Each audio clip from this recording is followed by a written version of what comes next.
because you use a wheelchair, you have to use it all the time or else you're faking. So I've had people ask me questions before and be like, well, why do you use your wheelchair? Like, why do you use a wheelchair? And there's something called an ambulatory wheelchair user, which is what I am. When I'm really dizzy or lightheaded, I can use it when I need it, but if I don't need it, then I can walk and use my dog and my cane. And so it's nice because I have options, right? For somebody like me that has chronic health issues that cause symptoms that make it so that I need different devices.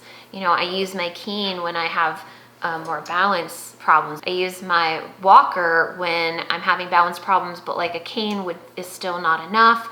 A cane and Benny is still not enough. And maybe I also need to sit down because, you know, my walker has a built-in seat. And this is when walking is just not safe, or in this instance where I'm feeling lightheaded and dizzy today, and it would not be safe at all for me to carry this. Some people will give comments to ambulatory wheelchair users like, oh, you're faking it.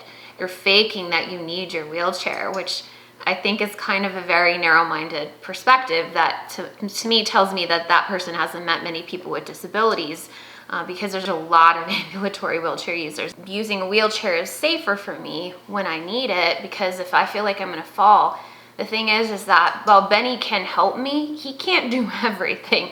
You know, he's a almost 70-pound dog, and to me to expect him, like, that would not be fair to him to use him in certain ways. And the reality is there's no stopping me in certain times when I am gonna fall. And for example, like now, when you need two hands to manipulate something like this, and you are spinning and you feel lightheaded and dizzy, is it gonna be safe for me to pick up this 20-pound thing and put it in the oven?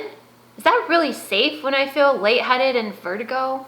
So should I avoid certain people's concerns that I am faking it by not using my chair? No, I'm gonna use my chair. I don't really care.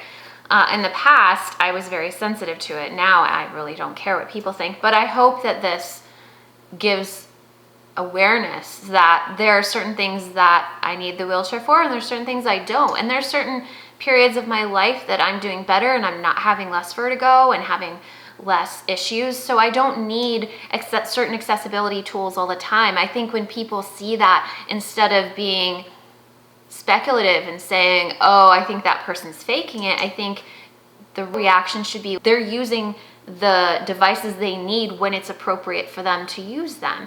You know, chronic health issues fluctuate. My symptoms are not the same day to day to day. And early on, when I started needing a wheelchair, I felt like I had to be in the wheelchair all the time because I was worried about other people's perceptions. Once you're in the disability community and once you meet other people with disabilities, you realize that it's a spectrum and everybody's different. There's no one thing. I mean, even people who are paralyzed, some of those people can use their legs. I mean, I have some of you guys use wheelchairs and you are able to stand and able to use your feet on occasion. I mean, it's just such a broad spectrum. And I think pinpointing people with disability and saying, well, because you use a wheelchair, you have to use it all the time or else you're faking.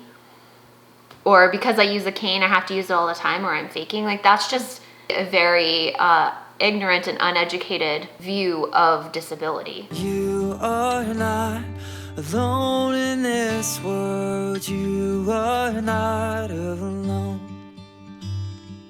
You are not alone in this world. You are not